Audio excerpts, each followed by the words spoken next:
Mr. Chairman, we are grateful to Assistant Secretary General Miroslav Yenka for his detailed report on the situation in the Gaza Strip and the status of the hostages who remain in the enclave.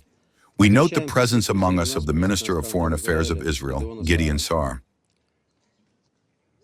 We listened carefully to Eli David and have reviewed the letter from the Israeli side. We mourn all innocent victims of the Palestinian-Israeli conflict, regardless of their citizenship or nationality. Like everyone present here, we were shocked by the footage published earlier this month showing two Israeli hostages, Ram Breslavsky and Eviator David. Judging by the videos, they appear distressed, severely emaciated, and weakened due to acute shortages of food and water, conditions that, as we know, all residents of Gaza are facing. Every day the hostages spend in the Gaza Strip is a tragedy for them and for their loved ones, who await their return every minute. We have also carefully reviewed recent statements by the families of Ram Breslavsky, Eviator David, and other Israelis held in Gaza. We share their pain, but we cannot help but note that, in the words of people under extreme emotional strain and fearing for the fate of their children, there is also direct criticism of the country's leadership. Some of them believe that by prolonging the negotiation process with Hamas, the leadership is effectively signing a death warrant for the remaining hostages. I would like to remind you that we immediately condemn the tragic events of October 7th, 2023, which can have no justification, just as there can be no justification for the collective punishment of Gaza's residents or the transformation of an entire region into a zone of total despair. We have called and continue to call for the immediate and unconditional release of all detained individuals and for an immediate ceasefire in the Gaza Strip. Mr. Chairman, we sincerely believe that no delegation in this hall would dispute the simple fact that every human life is important and invaluable. We must not choose whose suffering is more deserving of attention. This applies fully and equally both to the Israelis held captive and to the Palestinian civilians who have now lived under what amounts to near daily Israeli bombardment for almost 670 days.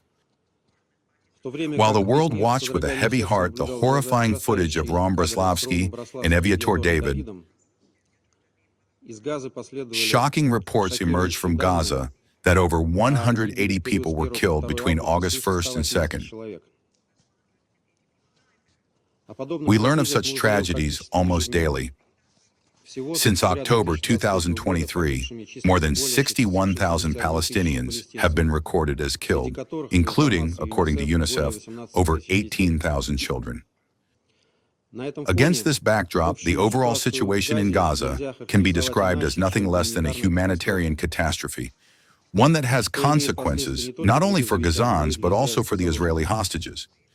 Palestinians in the enclave are dying not only from airstrikes and artillery shells, but also from widespread starvation and outbreaks of disease. According to the UN World Food Program, 1 in 3 Palestinians goes hungry for days at a time. The grim statistics of casualties from both combat and food shortages are further compounded by the dead and wounded in lines for food rations at distribution points operated by the so-called Humanitarian Fund for Gaza. The numbers are staggering. Nearly 1,500 Palestinians have been killed since May 27. Of serious concern are the consequences of the resumed practice since late July of airdropping pallets of food aid. Just yesterday, these humanitarian bombs crushed to death 2 medical staff members at Al-Aqsa Hospital in Deir al-Balah. In his recent remarks, UN Relief and Works Agency Commissioner General Mr. Lazzarini warned against further use of this highly dangerous and, moreover, costly aid delivery method, which is 100 times more expensive than utilizing land routes. Meanwhile, over 6,000 trucks loaded with food supplies, enough to sustain the civilian population for several months, remain stranded along the perimeter of the Strip. Mr. Chairman, we are shocked by the targeted attack by the IDF on the headquarters of the Palestinian Red Crescent Society in Khan Yunis, which resulted in the death of one staff member and left several others wounded. Unfortunately, this is not the first instance of killings involving members of the Red Crescent Society in Gaza. We all remember how Israeli forces mercilessly shot and killed emergency medical workers from this organization, whose bodies were found in a mass grave in March. We call on Israel to put an end to this lawlessness. Humanitarian and medical personnel must not be targeted, nor should the headquarters building of the Red Crescent Society, which is clearly marked with the corresponding emblem and is unequivocally protected under international humanitarian law. Contrary to the claims made by the authorities in Jerusalem, the humanitarian blockade of the enclave imposed in March essentially remains in place to this day. The partial easing of restrictions and limited deliveries announced since July 27th as part of so-called tactical pauses are, according to UN humanitarian agencies, merely a drop in the ocean compared to the acute needs of Gazans, including, as we all understand, the needs of the Israeli hostages. In this context, we fully support the appeals made by UN Relief and Works Agency leadership and other relevant UN agencies for the immediate removal of obstacles to delivering all necessary supplies to Gaza, including food, water, fuel, and medicine. We are deeply concerned about the aggressive campaign launched by the authorities in Jerusalem against OCHA staff and its head, Fletcher, who provides sober and often uncomfortable assessments of the humanitarian situation in the enclave for Israeli leadership. We see that UN humanitarian workers are genuinely striving to analyze the situation comprehensively and find ways to somehow alleviate the dire conditions of Palestinian civilians. An undeniable truth remains. The key requirement for establishing uninterrupted and unimpeded humanitarian aid deliveries is the creation of necessary safe conditions. Unfortunately, regular calls for a ceasefire, voiced both by the UN Secretary General and the overwhelming majority of the international community, continue to go unanswered by Israeli leadership. The authorities in Jerusalem remain intent on waging war in Gaza by any means and under any pretext, seeking to avoid halting military operations in the Strip.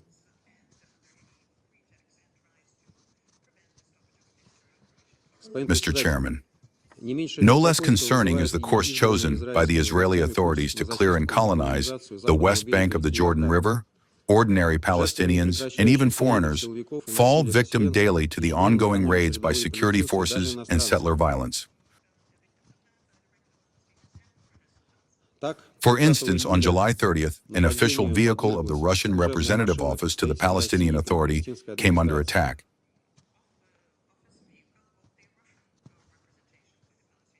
And this occurred with the tacit consent of Israeli military personnel. Moreover, new records are being set in the destruction and expropriation of local residents' property, the construction of new settlements, and the legalization of outposts aimed at cutting off major Palestinian cities from one another. The Knesset continues to pass new provocative resolutions. Following last year's decisions to ban UN Relief and Works Agency, an equally dangerous resolution was adopted in late July to extend Israeli sovereignty over the West Bank of the Jordan River. Mr. Chairman, it is evident that the systematic policy of expelling Palestinians, whether from the Gaza Strip or the West Bank of the Jordan River, carries grave risks for the stability and security of the Middle East and could once again push the region to the brink of a major war. It is equally clear that Israel's complete free reign to act as it pleases in Gaza and the West Bank of the Jordan River would be impossible without direct military support and international political cover from the United States. At the same time, the overwhelming majority of the world's nations reject this approach.